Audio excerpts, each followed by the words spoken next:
पवन बचपन से ही पढ़ाई में बहुत होशियार था। अपने गांव से इकलौता पवन ही था जिसने MBBS किया था और अब MS यानी मास्टर्स इन सर्जरी करने के लिए उसे एक रेलवे हॉस्पिटल में एज ए जूनियर डॉक्टर काम करने का मौका मिला। आज की रात पवन के इस हॉस्पिटल में पहली रात थी। एक्साइटमेंट, नर्वसनेस और खुशी तीनों एक साथ पवन को महसूस हो रही थी। पवन को उसके सीनियर्स ने कहा था कि रात को बिना किसी सीनियर या सीनियर डॉक्टर के इस हॉस्पिटल के किसी भी वार्ड में ना घुसे। पवन ने चौंक के अपने सीनियर से पूछा, क्यों? तो सीनियर ने कहा, जितना बताया उतना सुन लो। रात को सीनियर्स के साथ ब्रीफिंग के बाद डिनर हुआ। फिर पवन मेडिसिन रूम में जाके अपनी किताबें पढ़ने लगा। किताब पढ़ते पढ़ते उसकी आंख लग गई। जब आंख खुली तो देखा घड़ी में 1 बज रहे थे। उसने सोचा कि चलो आंख खुल गई है तो एक राउंड मार लेता हूं। मेडिसिन रूम से बाहर निकला तो उसको समझ आया कि दिसंबर के महीने में बाहर कैसी ठंड पड़ रही थी। पूरे हॉस्पिटल में ना तो सीनियर दिख रहे थे और ना ही कोई डॉक्टर। जैसे रात होते ही यह हॉस्पिटल शमशान घाट बन जाता हो। पवन ये सब सोचते सोचते राउंड पे चल ही रहा था कि उसने देखा कि वो ICU के सामने खड़ा है। जनरली हॉस्पिटल्स में ICU की लाइट्स रात को भी जलती रहती है, लेकिन यहां लाइट बंद थी। पवन लाइट चेक करने अंदर घुसा तो ECG मशीन की आवाज सुनाई दे रही थी और साथ में लोगों के खर्राटों की। सब नॉर्मल देखकर पवन बाहर निकलने के लिए पलटा ही था कि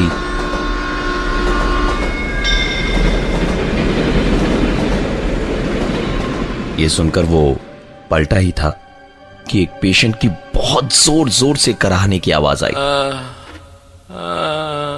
पवन दौड़ता हुआ डॉक्टर्स रूम में गया और एक डॉक्टर को बुला ले आया।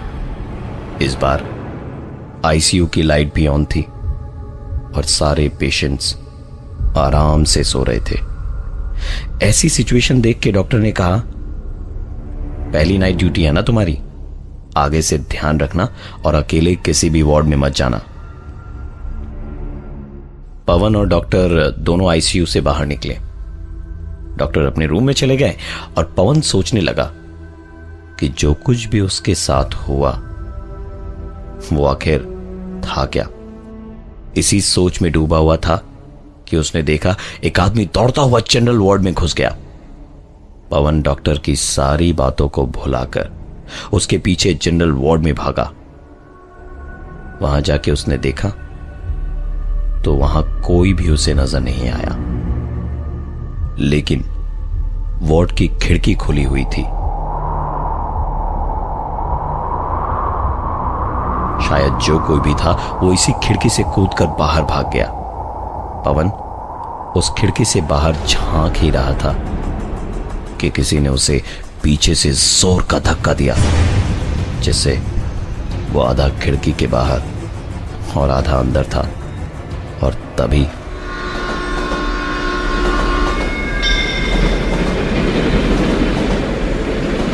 इसके ठीक बाद किसी ने उसे अंदर खींचा और पलट के देखा तो ये वही डॉक्टर थे जो इसे थोड़ी देर पहले मिले थे। उन्होंने कहा, तुम्हें मना किया था ना कि अकेले किसी भी वार्ड में नहीं घुसोगे, चलो निकलो यहां से।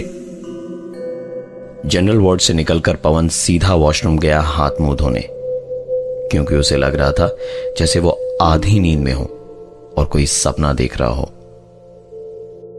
ये वॉशरूम हॉस्पिटल के वॉशरूम के हिसाब से बहुत छोटा था, मानो जैसे हॉस्पिटल नहीं किसी ट्रेन का हो। हाथ मुंह धो के पवन बाहर निकल ही रहा था कि उसने सुना,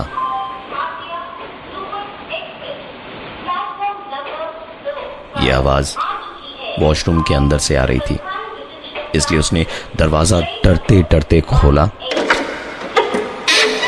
तो आवाज और साफ साफ आने लगी। पवन दोबारा वॉशरूम में घुसा और चारों तरफ अपनी नजर दौड़ाई। न तो वहां कोई इंसान था, न कोई मोबाइल जिससे इस तरह की आवाजें आती। पवन को अब समझ आ रहा था कि क्यों उसके सीनियर्स ने उसे किसी भी वार्ड में अकेले जाने से मना किया था। पवन सीधा दौड़ के हॉस्पिटल में अपने रूम में पहुंचा और रूम का दरवाजा बंद करके वहीं जमीन पर लेट गया। जब सांस में सांस आई तो उठ के सोने के लिए बेड पे लेटा और तुरंत ही उसे नींद आ गई। पवन अभी सोया ही था कि उसका बेड ऐसे हिलने लगा जैसे कि यह हॉस्टल का बेड ना हो बल्कि ट्रेन की बर्थ हो। पवन झटके से उठा और जमीन पर उतर गया। बेड का हिलना और वो आवाज भी बंद हो गई। पवन को लगा जैसे वो कोई सपना देख रहा था और वो दोबारा जैसे ही बेड पे लेटा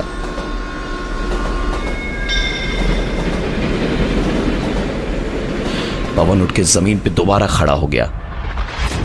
पवन के बेड से उतरते ही बेड का वापस हिलना बंद हो गया और तभी पवन के कमरे के दरवाजे पर दरवाजा खोला तो सामने उसका रूममेट खड़ा था और उसने हांफते हुए पवन से बोला,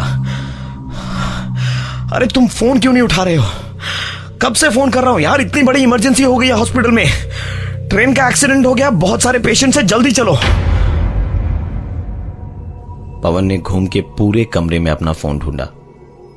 जब उसे फोन कहीं नहीं मिला तो उसे याद आया कि जनरल वार्ड में जब किसी ने उसे पीछे से खींचा था तो उस वक्त उसकी जेब से कुछ गिरा था। शायद यह उसका मोबाइल ही हो। भागते हुए रूम से हॉस्पिटल के रिसेप्शन तक पहुंचा ही था कि पवन को याद आया कि उसका रूममेट जो उसे यहां बुलाने आया था वो तो गांव गया हुआ था। फिर ये कौन था? उसके दिमाग में कई सवाल चल रहे थे और साथ ही सुनाई दे रही थी उसकी मोबाइल की धीमी धीमी आवाज जो जनरल वार्ड के अंदर से आ रही थी। पवन ने हिम्मत करके दरवाजा खोला तो फोन की आती हुई रिंग बंद हो चुकी थी और अंधेरे में फोन उसे दिखाई नहीं दे रहा था। इस बार जनरल वार्ड की खिड़की भी नहीं खुली थी कि बाहर से रोशनी अंदर आ सके। पवन ने अंधेरे में ही अपना हाथ पैर मार के फोन ढूंढने की कोशिश शुरू की और जब कुछ भी हाथ नहीं लगा तो उसने अंधेरे में ही दीवार पे हाथ फेर कर लाइट का स्विच ढूंढने की कोशिश शुरू की।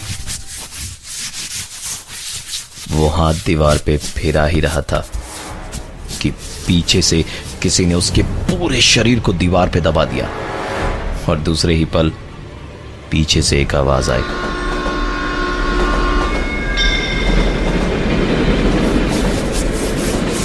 पवन को इन सब के बीच हाथ मारते मारते लाइट का स्विच मिल गया और जैसे ही उसने लाइट जलाई तो उसके शरीर पर से वो दबाव हट चुका था और ना ही पीछे से किसी ट्रेन की आवाज आ रही थी। रोशनी में जब उसने पहली बार इस कमरे को देखा तो उसे यकीन नहीं हुआ क्योंकि वो घुसा तो हॉस्पिटल के जनरल वार्ड में था लेकिन ये स्टोर रूम लग रहा था। अपना मोबाइल उठाकर वो दरवाजे के बाहर निकला तो देखा दरवाजे पर एक बोर्ड लगा है जिस पर लिखा है स्टोर रूम। पवन इसी उधेड़बुन में था कि पवन का मोबाइल बजा। देखा तो एक एसएमएस आया हुआ था, your reservation has been confirmed. यह मैसेज देखते ही पवन वहां से निकला और सीधा अपने रूम में पहुंचा जहां उसने जो देखा उसके बाद उसको सच और झूठ का फर्क समझ नहीं आ रहा था। उसका रूममेट जो गांव गया हुआ था वो बैठा हुआ टेबल पे पढ़ रहा था। पवन को देखते ही उसके चेहरे पर डरावनी मुस्कान आ गई। पवन ने कहा, तू तो घर गया हुआ था, यहां कैसे आया? रत्नेश ने उसी मुस्कुराहट को बरकरार रखते हुए कहा, मैं कहीं भी और कभी भी आ और जा सकता हूं, क्योंकि 2 साल पहले जब से ट्रेन से कट के मरा हूं, मैं यही आत्मा बनकर भटकता हूं और मुझे किसी रिजर्वेशन की जरूरत नहीं पड़ती। इतना बोलते के साथ ही रत्नेश हंसने लगा।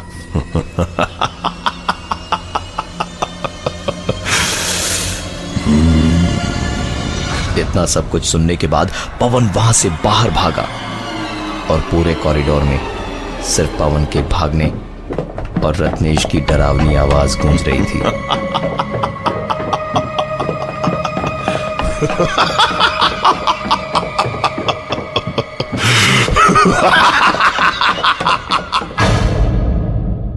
पवन रूम से बाहर भागा और भागते भागते सीधे एक कमरे में घुस के उसने कमरा अंदर से बंद कर लिया। थोड़ी देर किसी तरह बैठा रहा तो उसकी सांस में सांस आई। पलट के देखा कि उस पूरे कमरे में सिर्फ एक स्ट्रेचर था, जिसके ऊपर एक लाइट लगी हुई थी जैसे किसी ओटी में होती है, और स्ट्रेचर पर थी एक लाश। पवन दरवाजा खोल कर निकलना चाहता था, लेकिन उस दरवाजे को वो खोल नहीं पा रहा था। मानो जैसे कोई ताकत उस दरवाजे को बाहर से पकड़ी हुई हो। लाख कोशिशों के बाद भी वो दरवाजे को खोल नहीं पाया तो एक पल को पलट के स्ट्रेचर की तरफ देखा और देखा वो लाश वहां नहीं थी, बल्कि वो लाश उसके ठीक 2 इंच दूर खड़ी थी। और वो आदमी पवन को देखकर मुस्कुरा रहा था। पवन ने पूरी ताकत से दरवाजे को इस बार खींचा, दरवाजा खोला और पवन वहां से भागा नीचे के फ्लोर पे पहुंचा तो एक कमरा दिखा जहां लाइट चल रही थी। मदद मिल जाएगी ये सोच के पवन वहां पहुंचा। कमरे के बाहर से ही उसे वो सारी आवाजें आ रही थी जो उसने इस एक रात में हॉस्पिटल में सुनी थी।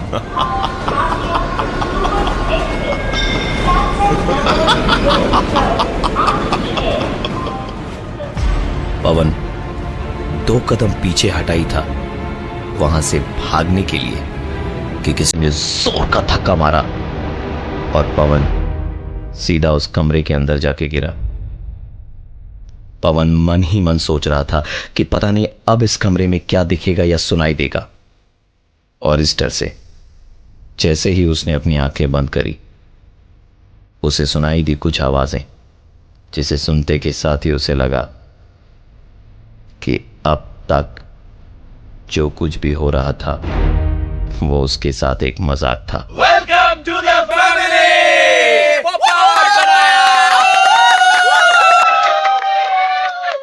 सामने उसके कई सारे सीनियर्स खड़े थे और उसका वो रूममेट रत्नेश भी था।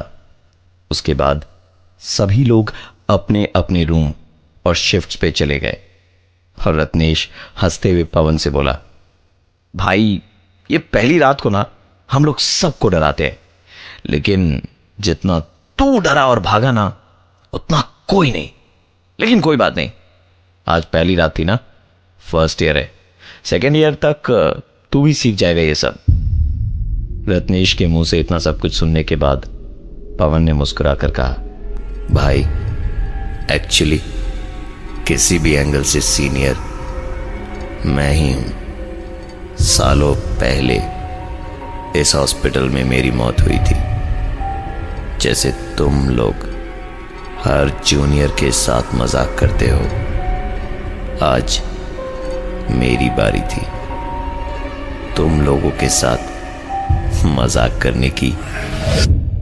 और इतना कहते के साथ ही पवन हवा में कहीं गायब हो गया। अगले दिन सुबह रत्नेश जनरल वार्ड में बेहोश हालत में सबको मिला। रजिस्टर चेक करने पर पता चला कि वहां पवन नाम का कोई भी नया इंटर्न आया ही नहीं था।